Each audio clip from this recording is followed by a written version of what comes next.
বন্ধুরা, আজ আমি তোমাদেরকে শেখাবো পুরাতন মোজার স্পঞ্জ দিয়ে একটা সুন্দর টেডি কিভাবে তৈরি করা যায়। তোমরা দেখতে পাচ্ছ আমি একটা মোজা নিয়ে নিয়েছি। তো এই মোজাটাকে আমি কিছুটা উপর দিকে কাটবো। এই দেখো আমি কাটিং করছি। কাটিং করার পর উপর সাইডটা আমি কিছুটা ইউ আকৃতি করে সেলাই করে নেবো। এই দেখো আমি ইউ আকৃতি করে সেলাই করেছি। তো দুটো কান বেরিয়ে গেছে টেডির। এ দেখো আমি সেলাই করছি, তোমরা দেখতে পাচ্ছ। এইভাবে তোমরাও সেলাই করে নাও। এই দেখো এবার আমি এটাকে সোজা করে নেব। তোমরা দেখতে পাচ্ছ দুটো কানের মতো বের হয়েছে। তো এই দেখো আমি এবার এর মধ্যে পুরাতন স্পঞ্জ, যাদের কাছে স্পঞ্জ নেই তারা প্লাস্টিক ভরে দিতে পারো। এই দেখো আমি এটা ভালোভাবে আঁটিয়ে নিয়েছি মুখটা, তোমরা দেখতে পাচ্ছ। এই দেখো সুন্দর একটা মুখের মতো হয়ে গেল। এরপর আমি বাকি যে মোজার অংশ সেটাকে ভালোভাবে দেখো আমি এটাকে এখন আপাতত বাদ দিয়ে রাখবো। তারপর আমি দেখো আমি এই সাইডটা কেটে নেব। কাটার পর আমি এই যে অংশটা দেখতে পাচ্ছ তোমরা, এই দিকটা আমি ভালোভাবে কেটে নেব। কাটার পর ভালোভাবে সেলাই করে নেব। এই দেখো চলো আমরা কাটি এবার।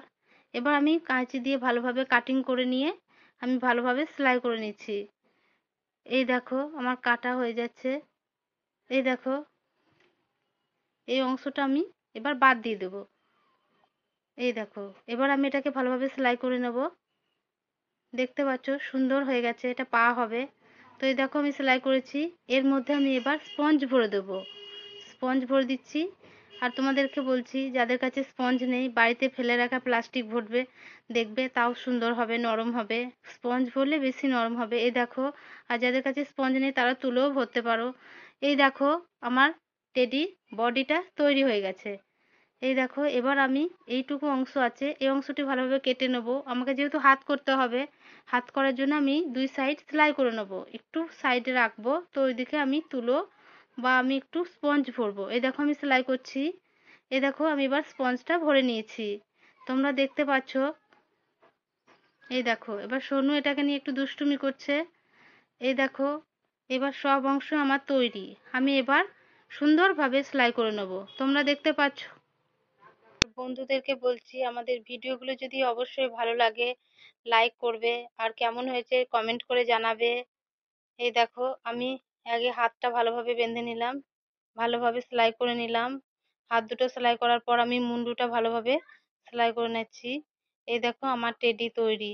এই দেখো মোজার যে রবার্ট আছে, রবার্ট অংশটা আমি একটা লেজ বানিয়ে নেব। আর বাকি অংশটা আমি গলার মধ্যে দেব দেখতে সুন্দর লাগার জন্য। এই দেখো আমার টেডি তৈরি। এবার বাড়িতে যে সাদা বোতাম থাকে বোতামগুলোর জন্য আমি দেখো এবার আমি বোতামগুলো ভালোভাবে আঁটিয়ে নিচ্ছি। এই দেখো অন্য জামার বোতাম আমি ভালোভাবে আঁটিয়ে নিয়েছি। এটা আমার টেডির চোখ আর মুখ হয়ে গেল। এবার আমি টেডির চোখের মধ্যে দুটো কালো টিপ বসিয়ে দেবো। তো আমার কাছে এখন কালো টিপ নেই বলে আমি এখন আপাতত লাল টিপ দিলাম, পরে আমি কালো টিপ দিয়ে দেবো। এই দেখো আমার টেডি তৈরি। তো তোমরা অবশ্যই বলো কেমন হয়েছে, কমেন্ট করে জানাও। এই দেখো সোনু তো খুব খুশি, কারণ সোনুর টেডি একটা নষ্ট হয়ে গেছে। তো সোনু এটা পেয়ে খুব খুশি হয়েছে। এই মুহূর্তে সোনুকে এখন কিনে দেওয়া হয়নি, তো বানিয়ে দিলাম, তার জন্য সোনু খুব খুব খুশি হয়েছে। এই দেখো।